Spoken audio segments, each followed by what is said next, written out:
Hello everyone, and welcome back to the channel. Today, I want to talk about a paradox, a piece of wisdom that seems to contradict itself, but that holds a profound truth about success and life. It is a quote from the scholar Tam Nguyen Tran Bich San that has stuck with me for years. If you want to be 1,000 feet tall in your career, if you behave in the world, you should lower yourself to the lowest level. At first glance, this might sound completely backward, right? In a world that tells us to be loud, to stand out, to climb the ladder, why on earth would we want to lower ourselves? But this isn't about lowering your standards or your self-worth, it's about shifting your perspective.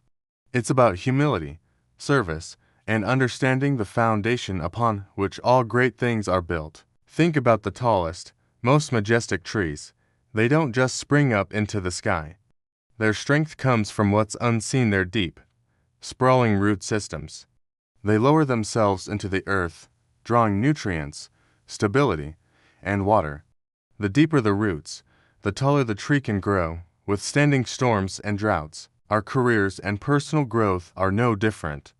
To be 1,000 feet tall, to achieve great heights, we need to build our own deep root system. So, how do we lower ourselves to the lowest level in a practical sense? It starts with humility. Humility is not thinking less of yourself. It's thinking of yourself less. It's the quiet confidence to admit you don't have all the answers. It's the eagerness to listen more than you speak. When you approach your work with humility, you become a sponge for knowledge. You see every colleague, regardless of their title, as a potential teacher. The intern might have a fresh perspective on social media you've overlooked. The janitor might notice an operational inefficiency that everyone else is too busy to see. By allowing yourself to listen, you open yourself up to a world of insight that arrogance would completely block off. This is the soil from which your career growth will sprout.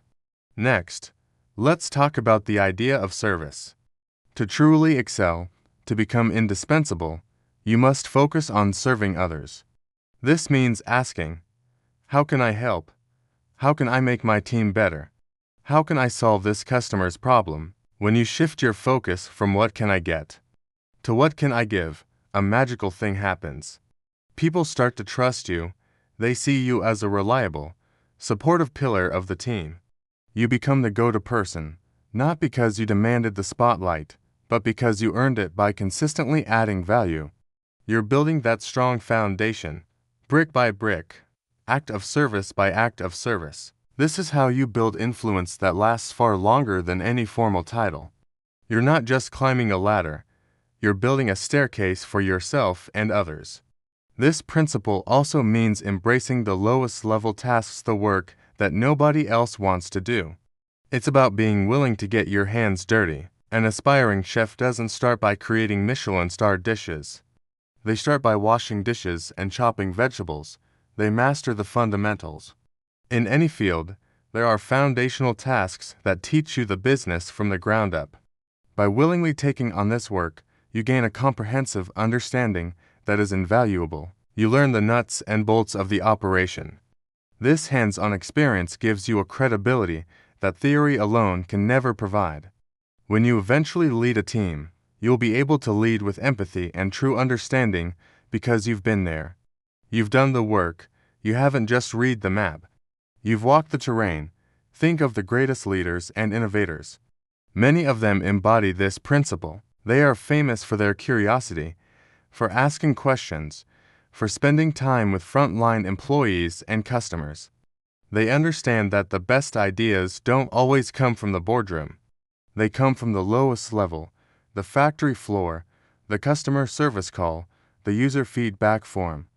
By lowering themselves to that level, they elevate their entire organization. They are building a 1,000-foot-tall skyscraper, but they are personally inspecting the foundation to ensure it's solid. Now, this doesn't mean being a doormat. Lowering yourself is not about letting people take advantage of you. It's a strategic choice made from a position of strength and self-awareness. It's the difference between being humbled and being humiliated. Being humbled is a choice to learn and grow. It's knowing your worth but not needing to constantly prove it. It's about having the inner security to be a beginner, to ask for help, and to celebrate the success of others. This is the ultimate power move in our personal lives. This wisdom is just as potent. If you behave in the world, you should lower yourself to the lowest level. This speaks to empathy, compassion, and connection. It's about truly seeing the person in front of you, regardless of their status. It's about being the friend who listens without judgment, the neighbor who offers a helping hand, the stranger who shows a small act of kindness. When we connect with others on a fundamental, human level, we build stronger, more meaningful relationships.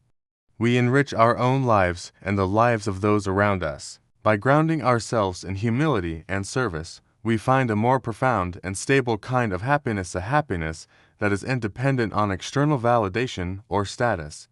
So, the next time you feel the pressure to shout the loudest or climb the fastest, take a moment to pause. Remember the wisdom of the tall tree with deep roots. Ask yourself, how can I lower myself today to grow taller tomorrow? How can I serve? What can I learn? Who can I listen to? By embracing this paradox, by finding strength in humility and greatness in service, you're not just building a career. You're building a legacy. You're building character. You are, in the truest sense of the word, becoming 1,000 feet tall. Thank you so much for watching today. If this message resonated with you, please give this video a thumbs up and consider subscribing for more content on personal and professional growth. I'd love to hear your thoughts in the comments below. How have you seen this principle play out in your own life? Until next time, keep growing.